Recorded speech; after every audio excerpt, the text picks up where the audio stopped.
Olha, o programa de hoje é especialíssimo. Nosso agente hoje é comemorando os 80 anos de Goiânia. Goiânia, essa jovem senhora que eu amo e sou apaixonado, que encanta moradores e pessoas que passam por aqui. Também enfrenta problemas de grande metrópole, já porque nós já passamos de 1,5 milhão de habitantes. Junto com os meus convidados, nós vamos fazer uma análise histórica da nossa capital, os avanços e as perspectivas para o futuro.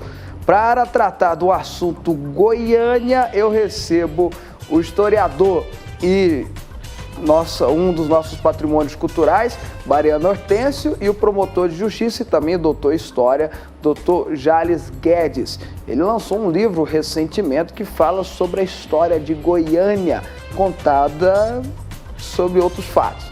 Eu vou receber esses dois convidados aqui no nosso agente em 1 minuto já para conversar sobre os 80 anos da nossa linda jovem senhora Goiânia. Em 1 minuto eu volto.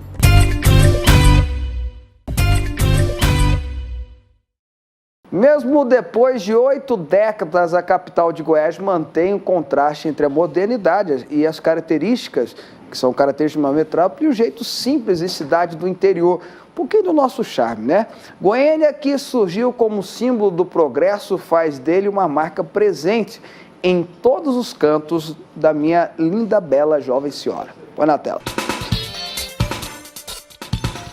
80 anos de vida, 80 anos de história de uma cidade considerada ainda uma jovem senhora. Sonhada e planejada como a capital de Goiás, Goiânia foi criada com o objetivo de acelerar o progresso e a ocupação do Centro-Oeste. É o que explica este historiador. Goiânia dá também um estímulo muito grande, a partir da sua construção, para o desenvolvimento do Centro-Oeste brasileiro, né? Quer dizer, ela estimula a perspectiva já antiga também da mudança da capital federal, né? Ela ajuda a dinamizar a marcha para o oeste em 42 do Vargas. A modernidade presente na arquitetura reforçou o discurso político do momento, que justificava a substituição da antiga capital Vila Boa, hoje cidade de Goiás, para a nova capital, a cidade do futuro, a divisora entre o estado atrasado e os novos tempos. Você ter uma capital planejada, em Art Deco, né, pensada para 50 mil habitantes, cuja pedra fundamental de 1933, decreto da mudança de 1937 e o batismo cultural de 1942, isso era muito amplo para a época. Né? Isso era quase que gigantesco se pensar no nível do território goiano. O que marcou o início da capital permanece ainda hoje. Goiânia, a cidade moderna das oportunidades, mas que ainda preserva o jeito simples do interior, onde o Banco da Praça ainda é um ponto de encontro. A Goiânia é uma cidade muito boa, tem muito verde, senta na praça, tem paz, tem um pouco, está mais que sossegado, não é uma cidade muito grande ainda, é uma cidade boa de viver ainda. Essa característica encanta os moradores anônimos e os mais ilustres, como o escritor Mariano Hortêncio, que carrega na memória lembranças do início da capital. Todas essas histórias estão preservadas não apenas no coração dele, mas também em fotos e livros, na casa desse apaixonado pela capital. Quando eu cheguei aqui em 38, aqui era só um canteiro de obras, sabe? Então, era Campinas que era a cidade. Tanto é que aqui o doutor Solon de Almeida distribuía os lotes para quem vinha de fora para fazer indústria, fazer comércio, colégio, essas coisas. E meu avô ganhou 2 lotes aqui na minha Goiânia, não quis. A minha avó, não, aqui só tem mato, vamos lá para Campinas, lá tem igreja e tal. Então teve que ir para lá comprar uma área lá e tal. Então aqui em Goiânia só tinha, quando eu cheguei aqui, tinha um grande hotel, o Liceu de Goiânia e a Praça Cívica. Marisete, que chegou com os pais na cidade ainda na infância, também mantém vivos na memória os lugares e os costumes do passado. A gente tem assim aquela convivência com as pessoas, são pessoas mais humanas, né? A gente sente isso. Eu trabalhei, inclusive, ali no Colégio Castelo Branco, 20 anos ali em Campinas. Até hoje eu vou lá visitar o pessoal. E são pessoas que a gente vê que nós toda vez tivemos uma convivência boa, né? A Goiânia do passado, que atraía quem estava em busca de oportunidades, é a mesma do presente. Todos os dias, a capital ganha novos moradores, que chegam à procura de um novo emprego, de mais qualidade de vida, como Michael, um norte-americano que está há 3 meses na cidade. Goiânia oferece uma vida compreensiva para o ser humano. A pessoa pode achar um emprego e também a pessoa mantenha essas coisas essenciais do Brasil,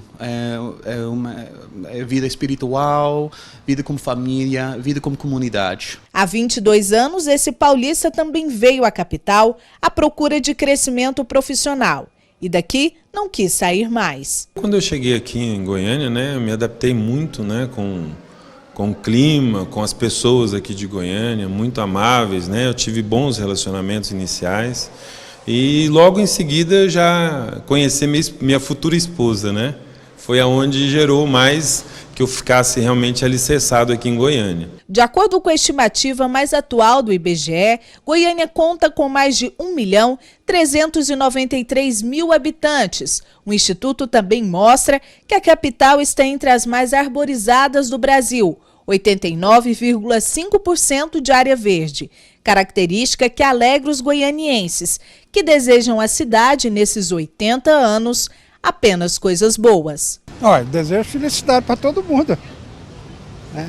Maior polícia na rua para ver se conserta essa bandidagem que está aí. Né? Que isso é que assusta todos nós. Olha, que melhore o transporte, né, a saúde, que ela continue essa cidade linda que a gente vê, né, sempre.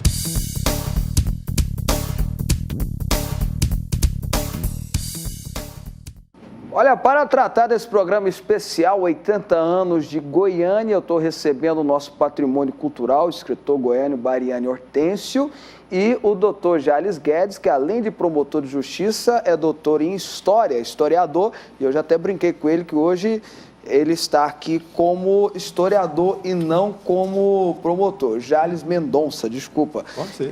Guedes Coelho Mendonça. É tudo junto, né, doutor? E ele, inclusive, escreveu, vou começar até com o doutor Jales, ele que escreveu um livro recentemente contando a história de Goiânia, a invenção de Goiânia. Eu tive o prazer de participar do lançamento que teve, muito concorrido. E eu queria que ele contasse um pouquinho para a gente, historicamente falando, e aí depois o doutor Bariane vai contar com alguém que vivenciou também, como é que surgiu a cidade de Goiânia. Tem aquela história, né, Pedro Luvico ficou entre Campinas e Silvânia, né? Ele falou, vamos pegar a Campininha das Flores. Conta para a gente um pouquinho dessa pesquisa que o senhor fez. Em primeiro lugar, gostaria de agradecer o convite do deputado Fábio de Souza, agradecer também a presença aqui do um dos maiores vultos da cultura de Goiás, o nosso amigo Bariane Hortêncio, e dizer o seguinte, esse livro que eu lancei no dia 3 de outubro, dia da Revolução de 30, porque Goiânia é filha da Revolução de 30, então eu escolhi essa data, não foi por acaso, Fábio. E é um fruto de doutorado, né, que eu defendi na UFG o ano passado. Eu achei por bem, conveniente, lançar nos 80 anos da nova capital, um livro que traz uma visão diferente, o lado B da história da mudança. A história oficial todo mundo já conhece. Agora a história que não foi contada, o não dito, agora aparece na minha obra. Que faz parte da história também. Que faz parte da história, porque a história tem sempre dois lados, né? Tem o lado vencedor e o lado vencido. O lado vencido estava ocultado. Até porque a gente viveu a época da mudança num período autoritário, né? Um período de exceção.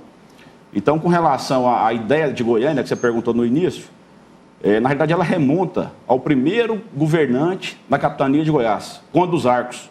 Conde dos Arcos já previa a mudança para Meia Ponte.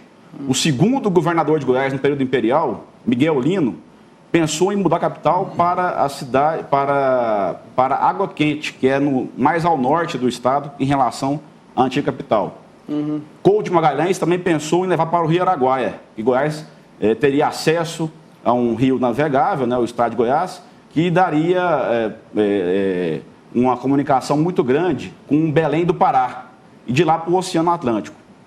E essa ideia ela foi concretizada na década de 30 através do interventor Pedro Ludovico Teixeira. Com relação ao local, até o professor Mariano fez um artigo no Popular na semana passada sobre isso, Campinas ou Bonfim. E, na realidade, é o seguinte, o que eu trouxe de novo foi que essa escolha, ela já havia sido previamente escolhida antes mesmo da constituição da comissão, né, que escolheria a melhor área para a nova capital de Goiás. e que o critério que foi utilizado não foi nenhum critério técnico, ou pelo menos muito pouco. O que prevaleceu foi o aspecto político e o interesse do interventor em ter a capital num local que politicamente seria neutro, ou seja, sem a batina do Dom Emanuel. Mas deixa eu fazer uma pergunta para o senhor. Por que tinha necessidade de tirar a capital de Goiás de Vila Boa? Qual era a necessidade? Havia uma série de alegações no plano sanitário, no plano topográfico, no plano urbanístico, mas o principal motivo, sem dúvida alguma, que pesou foi motivação política. A construção de um novo centro urbano, ela vai de encontro a toda a perspectiva da teoria política, de Maquiavel, de O Príncipe, enfim. Né? A criação de um novo centro, vazio, sem um líder para preencher, ele vai ser ocupado por quem constrói essa cidade. Então, nessa esteira que foi a perspectiva do Pedro Ludwig Teixeira de mudar a capital. Bom, vamos conversar um pouquinho então com o Bariani Hortêncio sobre a mudança também da capital. Há 80 anos atrás, o Pedro Ludwig Teixeira escolheu o Capinino das Flores. O senhor concorda com o Dr. Jales? A escolha foi muito mais política do que qualquer outra coisa? Dom Manuel Gomes de Oliveira, prelasia dele em Bonfim.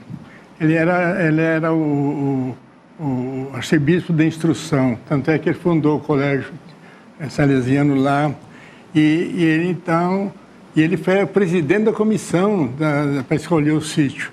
Então tinha tudo para ser lá. Depois, como é que ia fazer uma capital do centro do Brasil, assim, trazendo ferro lá da Volta Redonda, trazendo madeira do Paraná, cimento de São Paulo, sem estrada de ferro. Então, Bonfim tinha estrada de ferro. Tinha que ser lá. Né? A escolha mais viável seria lá. Agora dizem, né, que o doutor Pedro era maçom, e é o caso que ele diz, né, o problema político ou então religioso que foi. Aí também tem um negócio. Quando houve uma reunião de prefeitos lá em Goiás, de 30 prefeitos, o Licardinho de Oliveira Ney, a teletio da minha senhora, ele conseguiu 28 assinaturas para levar para Campinas, sabe? Aquela coisa. Então influenciou também isso aí, a parte política que eu disse, mas teve a parte religiosa também, que era um maçom contra o líder católico. Católico e tal.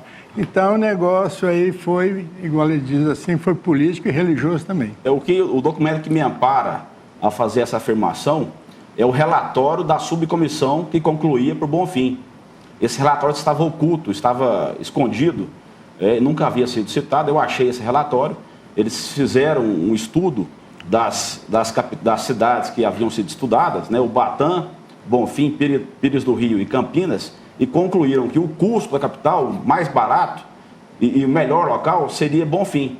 Né? Só que aí o Joaquim Rosa, que é um dos grandes cronistas de Goiás, falava o seguinte, que aí eles foram levar o relatório para o doutor Pedro Ludwig Teixeira, que era o interventor. Ele leu com muita atenção, meia hora tal, e aí concluiu e falou o seguinte, o relatório está excelente, só que em vez de Bonfim, vocês vão arriscar e botar Campinas. Assim é a versão do Joaquim Rosa sobre a escolha técnica da nova capital. Tá certo. Aí escolhemos Campinas, o nosso Pedro Ludwig Teixeira escolheu, eu ia falar Dom Pedro. Pedro Ludwig Teixeira escolheu quase isso, né? Aqui foi realmente um dom, né? Ele escolheu Campinas, Goiânia foi projetada para ter 50 mil habitantes e hoje tem vários problemas. Mas antes, queria ouvir um pouquinho, antes da gente falar um pouquinho desses problemas, queria ouvir um pouquinho do Bariani Hortêncio. Como é que era Goiânia no início? Que o senhor tem aí de informação, que o senhor vivenciou. Como é que era Goiânia no início e por que mudou tanto? Eu sei bem disso porque eu sou paulista, mas eu vim para aqui com 15 anos.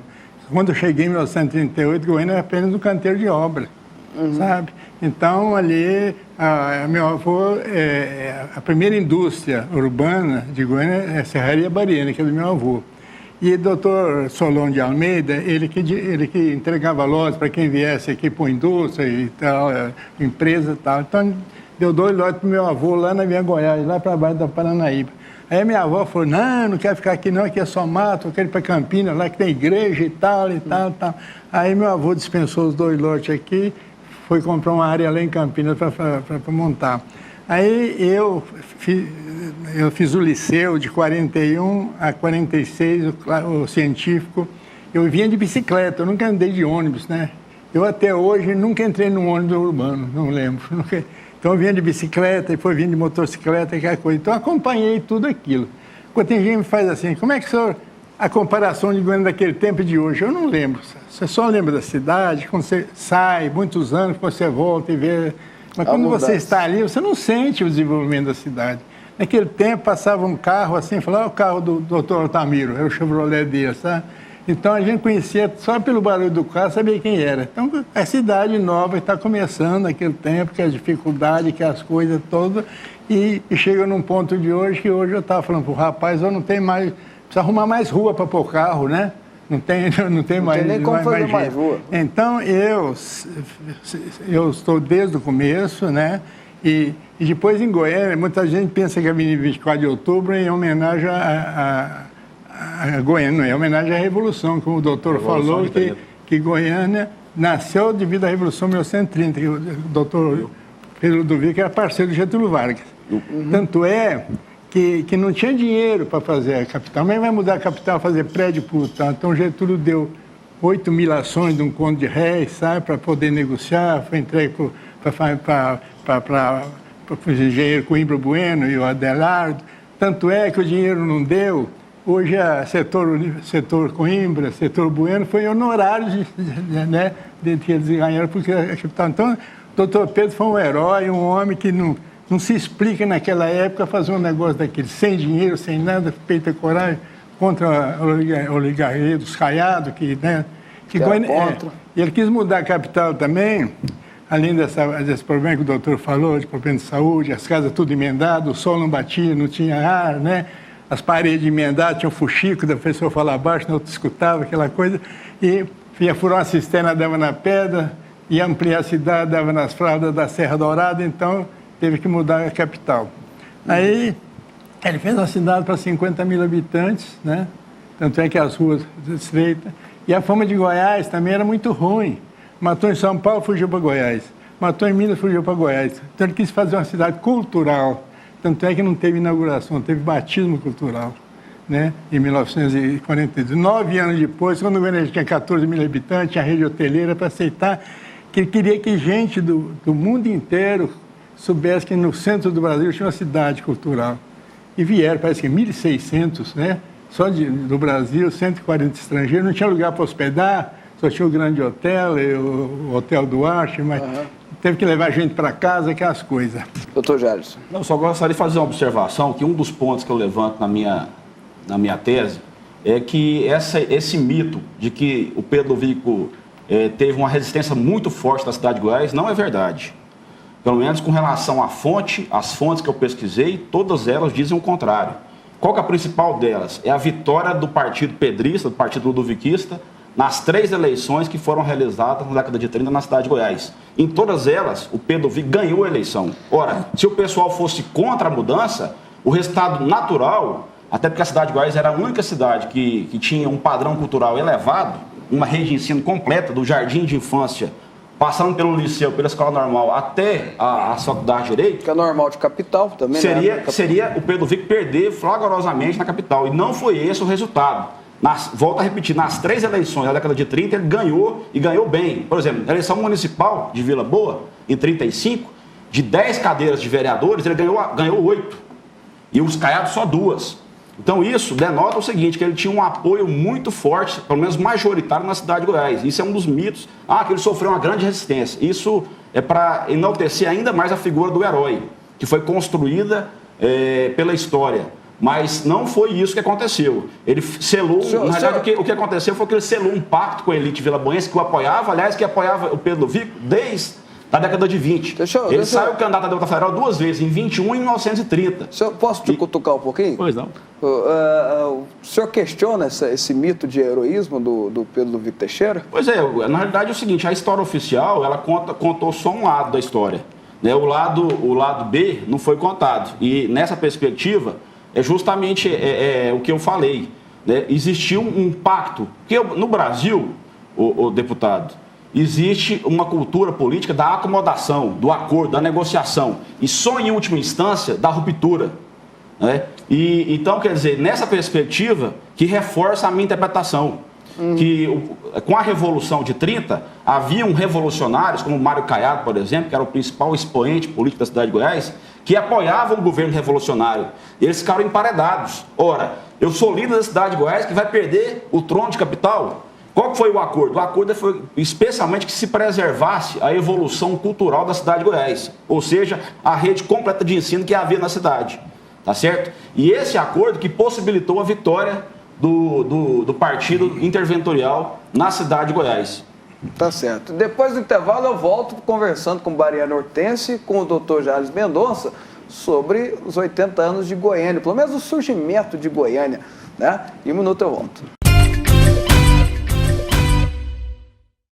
Olha, para falar um pouquinho sobre o surgimento de Goiânia, 80 anos atrás, Goiânia que está comemorando hoje 80 anos de existência, eu estou recebendo o Dr. Jales Guedes Mendonça, agora eu falei... Guedes Coelho Mendonça. Guedes Coelho Mendonça, que além de promotor de justiça é historiador e lançou agora um livro contando um pouquinho sobre o surgimento da história, um pouquinho nada, né? Muita coisa sobre o surgimento de Goiânia, e o Bariana Hortêncio, que é o nosso patrimônio cultural histórico da nossa cidade. Tombado já, viu? Exatamente, e reconhecido.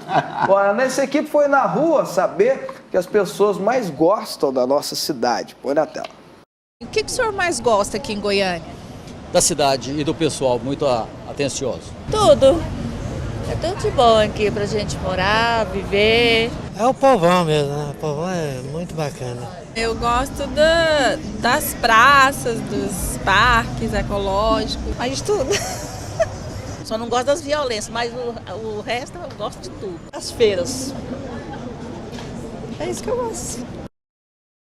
Ó, vou perguntar aqui para o Bariana Hortêncio qual é a coisa mais especial de Goiânia.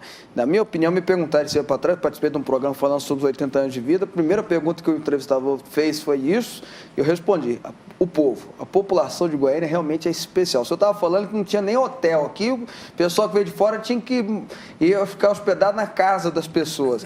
Goianiense sempre foi hospitaleiro desse jeito. Mas olha, Goiânia não tinha goianiense. Goiânia foi uma cidade cosmopolita feita só com gente de fora. Aqui não tinha goiano quando foi feito Goiânia. Quando o doutor falou que Goiás estava tudo de acordo com... Não estava. Lá em Goiás foi feito pela força. Tem gente que nunca veio aqui em Goiânia, lá de Goiás. Passar por fora nunca veio. Quando tinha que trazer as malas do correio para cá, transporte para cá, era muita coisa. Então o caminhão do meu avô, da serraria, que era grande puxatória, que foi buscar. A população cercou o caminhão, não deixou, nós ficamos 3 dias lá, nós não, meus tios, 3 dias lá para sair esse caminhão que a pessoa não queria deixar. Então, a pessoa de Goiás é radicalmente contra a mudança. Tá? E se deu pela força que o doutor Pedro era interventor, né? E homem predestinado, que as pessoas sempre tem uma pessoa predestinada, senão não realiza as coisas. Tá, mas o pessoal em Goiás, a informação que o senhor tem, então, que o pessoal em Goiás, não, pelo menos uma parte, até o doutor Jales falou que não é que todo mundo, ele quis dizer que uma grande maioria não era contra, mas tinha gente que era contra, não é? Contra, tinha os antimudancistas, que eram minoritários, ligados especialmente ao oligarquia Caiado, dos Caiado, e a majoritária era favorável à mudança. Agora é o seguinte, acontece que nós temos que analisar a história como ela foi, não como que a gente quer que seja a história. E aí é o seguinte... Na realidade, o pacto foi descumprido. O pacto de preservar a cidade de Goiás foi descumprido. Tá certo? Tudo que tinha em Goiás de educação veio para Goiânia arrastado, à força. E isso que gerou, naturalmente, a revolta do pessoal. Aí sim, se uniu-se os que eram favoráveis à mudança com os que eram contra. Porque o objetivo não era aniquilar uma cidade, era construir uma cidade sem destruir a outra. E esse pacto não foi cumprido. Aí a revolta. Então, quer dizer, a história tem que ser analisada com frieza, com serenidade. Mas e aconteceu, transferir capital e aconteceu. Não, igual Rio de Janeiro. Educação, você não transfere colégio, você constrói um outro. O objetivo era esse, era você deixar o liceu lá, deixar toda a rede de ensino completa, para que a cidade não tivesse um colapso. E esse pacto foi selado através da Constituição Estadual de 35, está lá. O governo deverá empregar os meios concetâneos que salvaguardem os interesses econômicos da cidade de Goiás. Está lá expresso. E quando era para aprovar a lei não foi aprovada, a lei da mudança. Por quê? Porque a lei garantia justamente essa série de salvaguardas para a cidade de Goiás. E aí se mudou para o decreto, com o seguinte artigo: fica mudada a capital de Goiás para Goiânia, só isso, sem nenhuma garantia, sem nenhuma proteção para a cidade de Goiás. E aí que deve se interpretar essa revolta que o doutor Bariano falou, da cidade de Goiás, nessa perspectiva de uma cidade que não teve as suas reivindicações obedecidas, inclusive com amparo na Constituição Estadual. Doutor Mariano. Mas é que naquela época a cidade de Goiás, ela ia morrer mesmo, porque todo mundo era funcionário público, ia ser tudo transferido para cá. Tanto que as primeiras construções de Goiânia foram 150 casas para os funcionários de lá, sabe? Então não vinha. Então o negócio de Goiás, ele foi necessário, igual eu te falei. Todo mundo é funcionário público, né? Aí tinha que mudar. O objetivo era justamente esse. Como ia ter um colapso que era previsto, você imagina uma cidade de 10 mil habitantes, tirando todos os servidores federais e estaduais.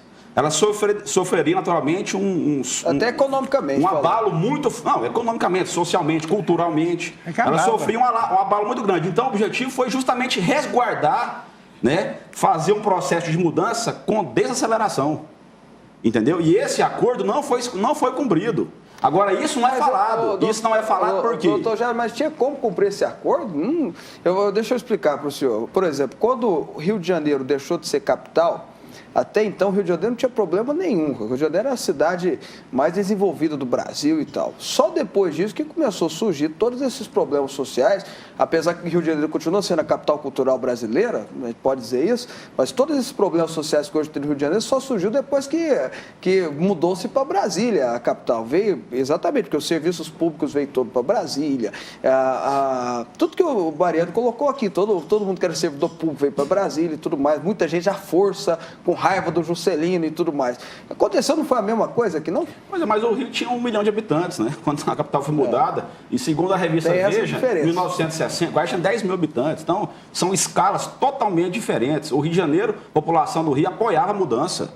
A revista Veja, quando fez 50 anos de Brasília, né, em 2010, ela republicou uma pesquisa do Ibope, de 60, falando que 3/4 do povo fluminense apoiava a mudança, o Planalto Central, porque eles sabiam que a cidade do Rio ia saturar.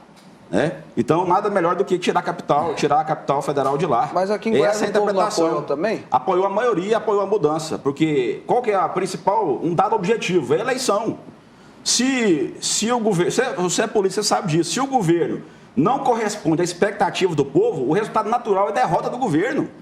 Ainda mais numa cidade em que o Bernardo Herdes falava. O Bernardo Herdes falava o seguinte, que o vilaboense se sente um Heleno entre bárbaros. Ou seja, ele se sentia eles eram pessoas que estavam num estágio educacional mais elevado que os outros municípios. E isso gerava, naturalmente, vamos dizer assim, um ciúme, um sentimento menos nobre, e até esse sentimento foi depois canalizado para essa perspectiva de aniquilar a cidade de Goiás. Até nos documentos que eu achei, chega a se usar essa expressão: a cidade de Goiás será aniquilada.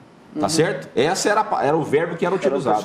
Pois não. Pois é, mas, por exemplo, igual funcionário, eu estou sobre os funcionários, você falou sobre Brasília.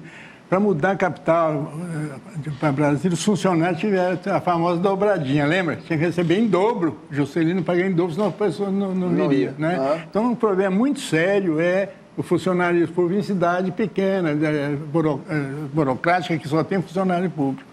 E sobre a mudança da capital, como ele falou no Conde dos Arcos, porque quem nascia aqui em Goiás, antes do dia 7 de novembro de 1749, era paulista, que aqui era Capitania de São Paulo. Então, como ele diz, o Conde dos Arcos, Dom Marcos Noronha, que quando Dom João V, nesse dia de 7 de novembro de 1749, criou a capitania, esse Conde dos Arcos, que ele disse, Dom Marcos Noronha, foi o primeiro governador de Goiás da província, né? Eu até gostaria de acrescentar que eu vou fazer uma adendo para o senhor o seguinte, que a capitania de Goiás, a capital do estado de Goiás na época, né, da capitania de Goiás, ela foi capital da capitania de São Paulo. E quando o governador de São Paulo veio para cá, e Goiás fazia parte da capitania de São Paulo, Vila Boa foi capital durante alguns meses de São Paulo. Tem história, hein? Uma coisa interessante. O general Couto Magalhães, né, José Maria Vieira Couto Magalhães, é governador de Minas, foi governador de Goiás, foi de São Paulo também. Foi também, né? É verdade. Agora, o Dom Marcos Noronha tinha o título nobre de Conde dos Arcos. Tanto é que o Palácio do Governo chama Conde dos Arcos. Até hoje. E de primeiro, a mudança da capital, como ele disse que o Dom Marcos ia mudar até para a Meia Ponte, né? Que é Pedrinópolis. O general Couto Magalhães queria mudar para Santa Leopoldina, que é o Uruguaiana, porque...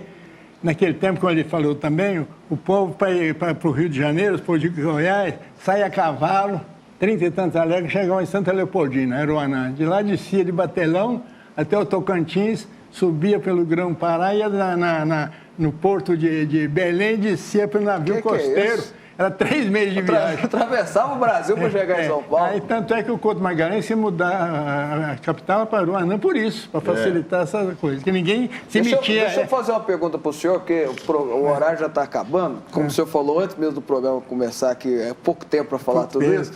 Mas, na opinião do senhor, quem são os grandes construtores de Goiânia? Se a gente pudesse enumerar um ou outro, quem são os grandes construtores? Quem são as grandes personalidades que fizeram Goiânia? Pois é, quando o doutor Rui quis fazer capital, o dinheiro daqui, a arrecadação de Goiás era 400 contos, nem para funcionário. Então, foi a firma Coimbra Bueno, o Jerônimo Adelardo. Agora, o Armando Godoy foi o primeiro arquiteto. Chamaram Atílio Correia Lima, porque o doutor Pedro queria uma cidade moderna. Então, né, quem está mais em evidência, o arquiteto, é o Atílio Correia Lima, era um italiano com o nome de brasileiro. Ele tinha projeto até na Europa, então o doutor Pedro chamou. Tanto é que a Arte Deco, que tem aqui, que estava na França naquela época. Então. Aí foi o Armando Godoy, depois ele tinha coisa no Rio de Janeiro e foi para lá. Então, o Arte Correia ali. Mas quem construiu Goiânia foi a firma Engenheiro Coimbra Bueno, Jerônimo Adelardo, Jerônimo foi até governador depois. Doutor Rico Viana, que comandava as obras, né, e tal. E depois E agora o professor Venerando Freitas Borges foi o primeiro prefeito, 15 anos, né, de mandato, mais 9 foi por eleição, aquela coisa. Aí dá para construir muita coisa, né? A gente fala muito de Venerando Freitas Borges, que ele foi o grande consultor de Goiânia, o grande prefeito de Goiânia, mas ter ficado muito tempo também ajuda, né? Com tanto tempo tem que fazer.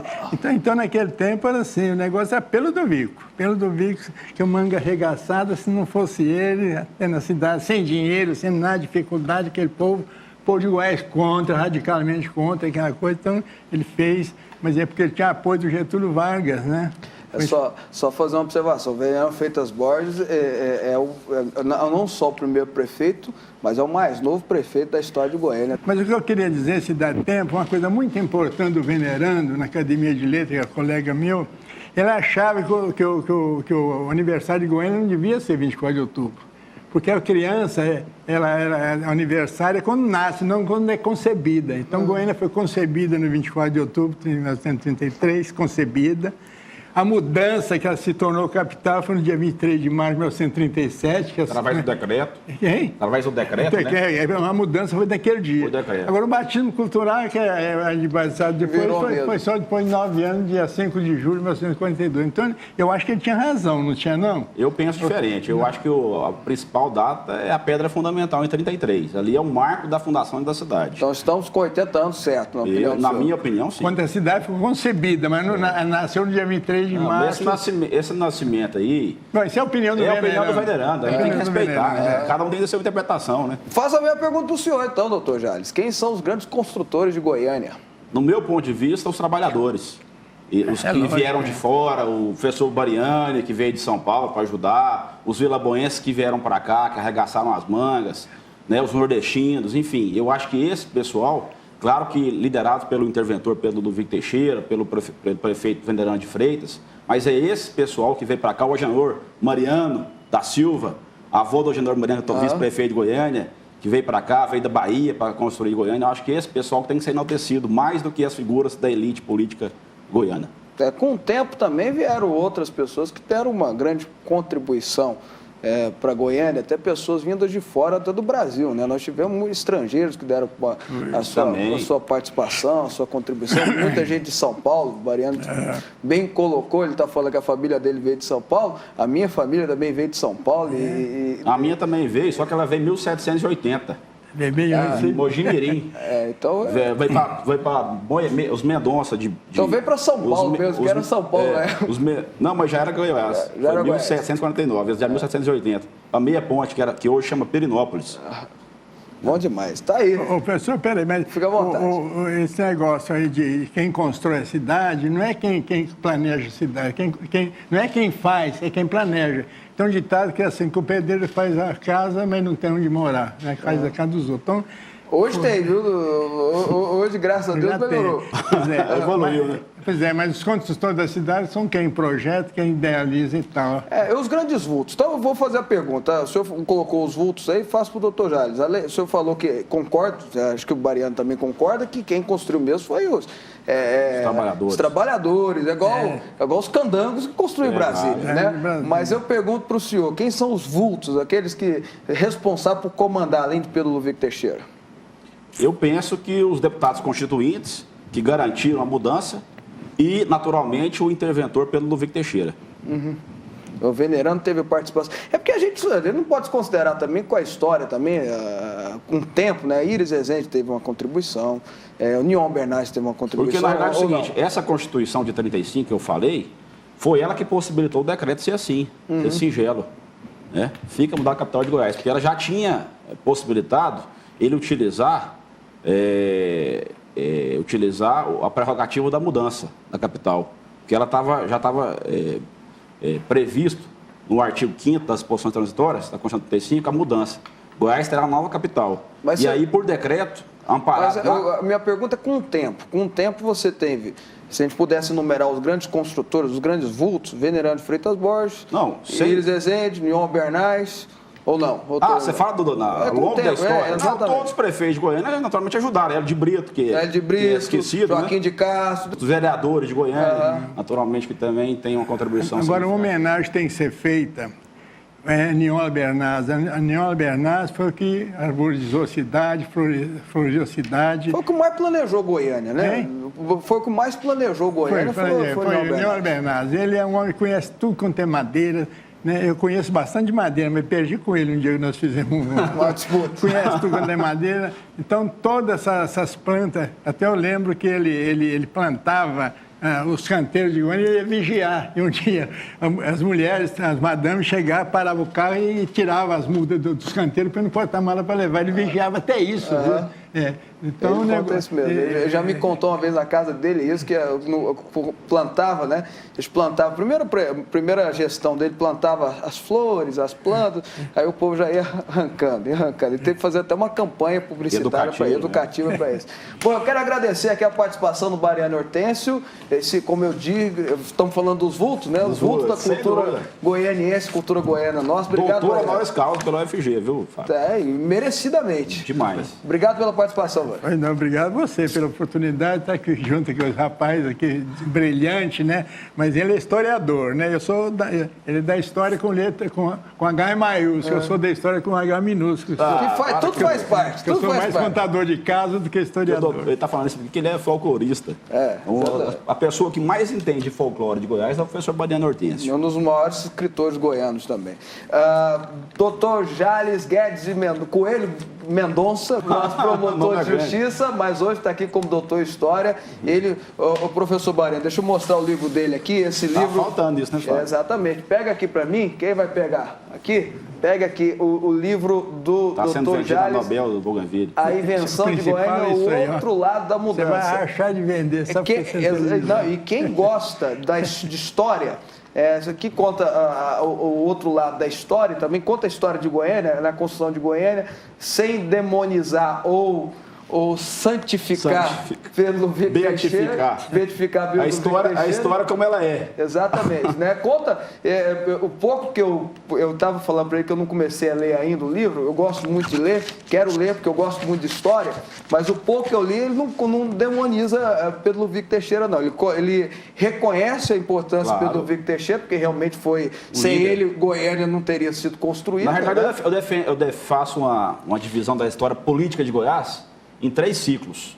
O ciclo bulhonista, que é vinculado a Leopoldo de Bulhões, o ciclo caiadista, que findou-se em 1930, e o ciclo ludoviquista, que vai de 30 a novembro de 64. Por que novembro de 64? Porque o filho dele, Mauro Borges, apoiou o movimento militar de 64, de março de 64. Ele só foi deposto no dia 26 de novembro de 64. Né? Portanto, mais de 6 meses depois do movimento militar de 64. Mas aí ele ficou contra o movimento militar. Não, apoiou o movimento. Apoiou em março. Ele assinou o manifesto dos governadores. Sim, mas aí ele depois foi deposto. Era uma manobra muito forte, que a revolução, o golpe militar, quem fez foi a UDN. E a UDN em Goiás combatia veementemente o Mauro Borges Teixeira. Então, ficou numa situação muito difícil no plano nacional com o plano estadual. Tá, depois é outro episódio, é outro capítulo. É outro assunto. Eu queria ver se vocês apoiam um projeto meu, que eu sou da comissão da prefeitura de mudar de meio ambiente. Queria trocar o nome da Avenida Castelo Branco por Juscelino Kubitschek, porque quando ele fala em Mauro Borges, o que é o Castelo Branco? Só fez mal para Goiás, caçou o Mauro Borges, caçou pelo do Vico, quando o partido tal. Tem lógica. A maior avenida depois da Anhanguera, essa tá. Você está de acordo? Essa tem uma justificativa boa.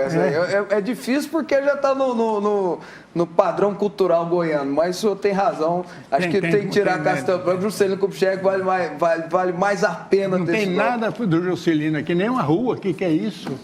Agora tem o Centro Cultural Oscar Niemeyer, tem uma praça chamada Juscelino Kubitschek. Eu vou ficando por aqui. Obrigado pela companhia, obrigado pelo carinho. Goiânia, parabéns pelos seus 80 anos e que os próximos 80 anos sejam melhores.